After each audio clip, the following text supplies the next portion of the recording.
அண்ணே இந்த எலெக்ஷனில் ஒரு விஷயம் பார்த்தியா, எந்த தொகுதியிலையுமே இந்த வேட்பாளர் போனால் வர விடாமல் அவங்க வந்து செருப்பு தூக்கி வீசுகிறாங்க. அப்புறம் வந்து கையில் வந்து உருட்டைக்கட்டை அதெல்லாம் எடுத்துன்னு துரத்தின்னு அடிக்க வராங்க. அப்புறம் அழுகின முட்டையை தூக்கி வீசுகிறாங்க. இல்லை சாத்விகமாக உள்ளே வரக்கூடாது அங்கேயே நில்லுன்னு மிரட்டுறாங்க. இந்த மாதிரி வேட்பாளர்கள் மேலே தான் வந்து அந்த தொகுதியில் இருக்கிற மக்கள் அதிருப்தியாக இருக்கிறாங்களே தவிர ஒரு வயலன்ஸ் மாதிரி அராஜகம் நடக்குதே தவிர தொகுதியில் ஒருத்தருக்கு ஒருத்தர் எந்த பிரச்சனையும் வருதில்லை. பார்த்தியா, இது வந்து அதாவது இந்த பணப்பட்டுவாடெல்லாம் பேசணும், அதெல்லாம் கூட பரவாயில்ல. ஆனால் வன்முறை அரசியலை வந்து கட்டவிழ்க்கிறாங்க. அதான் நான் சொல்கிறேன். இப்போ காங்கிரஸ் வேட்பாளர் ஒருத்தர் அவர் கார் மேலே ஆசிட் வீச்சு நடத்தியிருக்காங்க. ஐயோ, அது மட்டும் இல்லாமல் நம்ம ஜேஎம்ஆர் எம்பியாக இருந்தார்ல, அவரோட பையன் தான் அம்பத்தூரில் நிற்கிறார், அவர் மேலே முட்டைகள் வீசியிருக்காங்க.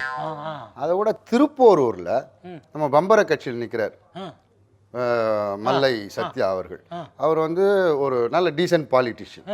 அவர் வந்து நகர்மன்றத்தில் மற்றவங்களாம் டீசன்ட் பாலிட்டிஷியன் இல்லை அவரோட அணுகுமுறை நல்லா இருக்கும்ன்ற. அனாவசியமாக அடுத்தவர்களை பற்றி தரக்குறைவாக பேசுறது, வன்முறை அரசியல் எல்லாம் இறங்காமல் அந்த மாமல்லபுரத்தை சுற்றிய நகர்மன்ற தலைவராக இருக்கும்போது நிறைய ரோடுகள்லாம் போட்டு நிறைய மக்கள் பணியை ஆற்றுன ஒருத்தர்.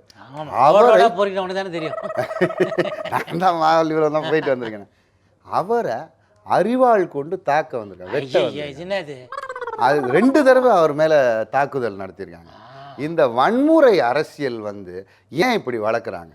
நான் அதான் சொல்ல வரேன். இப்போ இந்த மாதிரி இந்த வன்முறை வந்து இந்த எலெக்ஷனில் வாக்காளர்களுக்கும் வேட்பாளர்களுக்கும் நடுவில் தான் நடக்குது. அதாவது வாக்காளர்களோட அதிருப்தி வந்து அவங்க அப்படி காட்டுறாங்க. தப்பு அது காட்டுறாங்க. ஆனால் ஒரு தொகுதியில் இந்த கட்சியை சேர்ந்த வாக்காளர்களுக்குள்ள பெருசாக ஒன்றும் பிரச்சனை இல்லைல்ல இந்த தடவை. மக்களுக்குள்ள இவங்களா சிண்டு முடிச்சு விடுறது தானே தவிர அவர்களெல்லாம் ரொம்ப தெளிவா இருக்காங்க. ஆனா ஒரே ஒரு ஏரியாவில் மட்டும் கொஞ்சம் பிரச்சனையாகுது பொழுது. அந்த டிவி சத்திரத்தை தானே சொல்ற, அதுதான் ரொம்ப சென்சிட்டிவான இடம், அதுக்கு பாதுகாப்பெல்லாம் போடணும் அப்படி இப்படின்லாம் வந்து தேர்தல் ஒரு தடவை அது மாதிரி பிரச்சனை நடந்து போலீஸ் இன்டர்ஃபியர் பண்ணி எல்லாருக்கும் சமரசம் பண்ணி வச்சு இனிமேல் அது மாதிரி சண்டை போட்டுக்காதீங்கன்னு சொல்லி இப்போ 24 hours அலர்ட்லேயே இருக்காங்களாமே, எதுவும் பிரச்சனை வராமல் பார்த்துக்கிறதுக்கு. உனக்கு ஒரு வரலாறு சொல்றேன். நம்ம சூரிய அப்பப்போ பெருசுன்றதை காட்டுற நீ சரித்திரம் படித்தவன் என்பது. சரி நம்ம சூரிய கட்சி தலைவர், புரட்சி தலைவர் எதிர்க்க நிற்பாங்க. எதிர்க்க நிற்பாங்க. எல்லா இடத்துலையும் வந்து அவர்கள் வந்து பிரச்சாரத்துக்கு போவாங்கல்ல தலைவர்கள். ஆனா பிரச்சாரத்தை நிறைவு செய்யறது மட்டும் இந்த டிவி சத்திரத்துக்கு தான் வருவாங்க. அண்ணா நகர் ரொம்ப ரொம்ப அது வந்து ஒரு சென்டிமெண்டான பகுதி.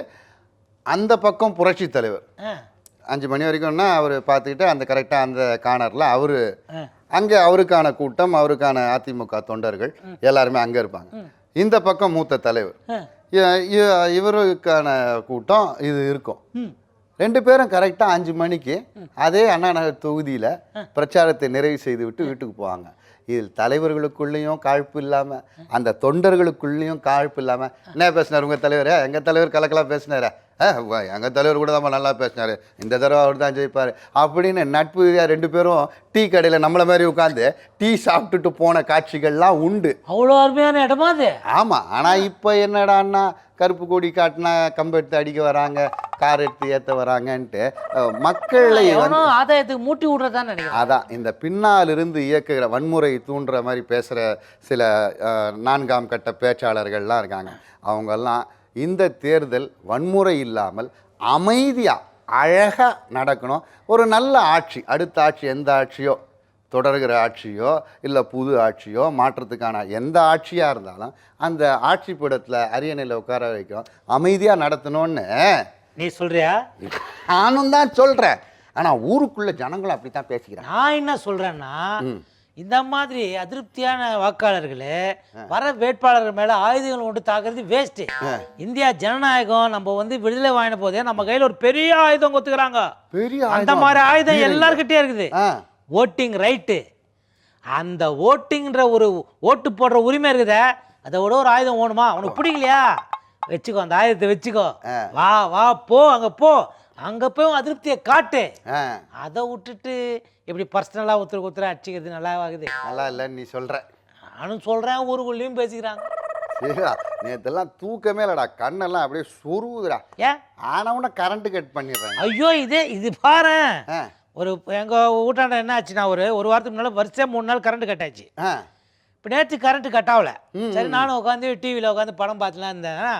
எங்கள் ஆயா வந்துச்சா வந்து, ஏய் எப்படா கரண்ட் கட் ஆகும் எப்படா கரண்ட் கட் ஆகும்னு கேட்டுனே இருக்குது. எனக்கு ஒன்றுமே புரியல. ஆயா என்ன விளையாடுற நீ, வெயில் காலத்தில் எப்போ கரண்ட் கட் ஆகும்னு. கரண்ட்டு கட் ஆனாதான்டா ஒளிமயமான எதிர்காலம் அப்படின்னு புரியவே இல்லை எனக்கு, என்ன சொல்ல வருதுன்னே அது. உங்க ஆயா உஷாராயிட்டேங்குது. டேய் 2011 போன எலெக்ஷன்ல இந்த கரண்ட் கட்டு அதனால தான் ஆட்சி மாற்றமே ஏற்படும். ஆமா, உண்மை உண்மை உண்மை உண்மைன்றாங்க. ஆனா இப்ப இருக்க ஆளுங்கட்சி கரண்ட் கட் பண்ணாதான் நம்ம ஆட்சி தொடரும் அப்படின்னு முடிவில் இருக்கிறதா.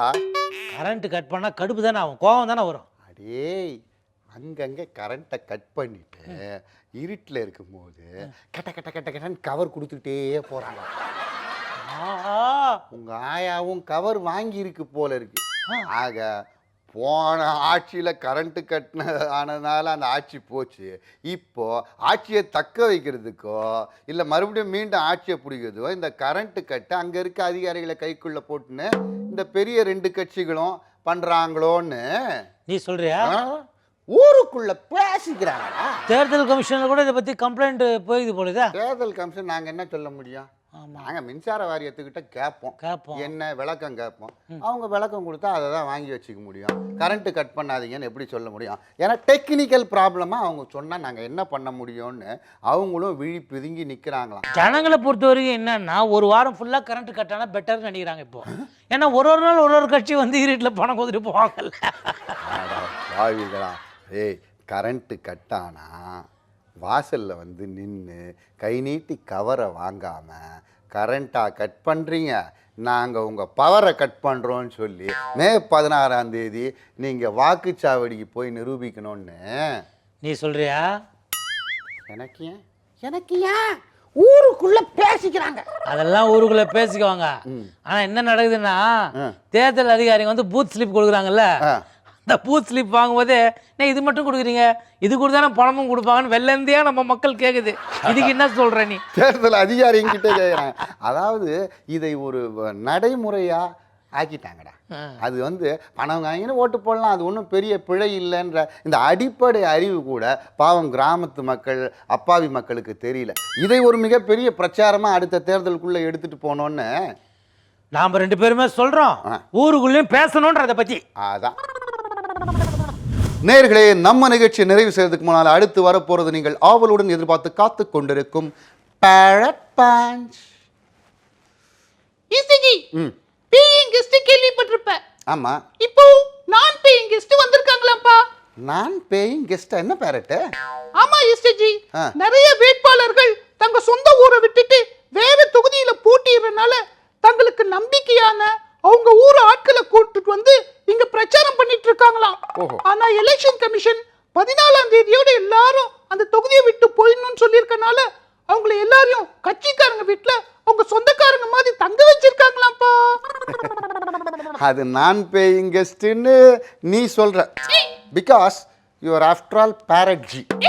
அந்த பேயிங்லாம் அது தனியா போயிடும் பேரட் ஜி. சரி, நமக்கு எதுக்கு வம்பு, அதை பத்தி நம்ம ஏன் பேசணும்?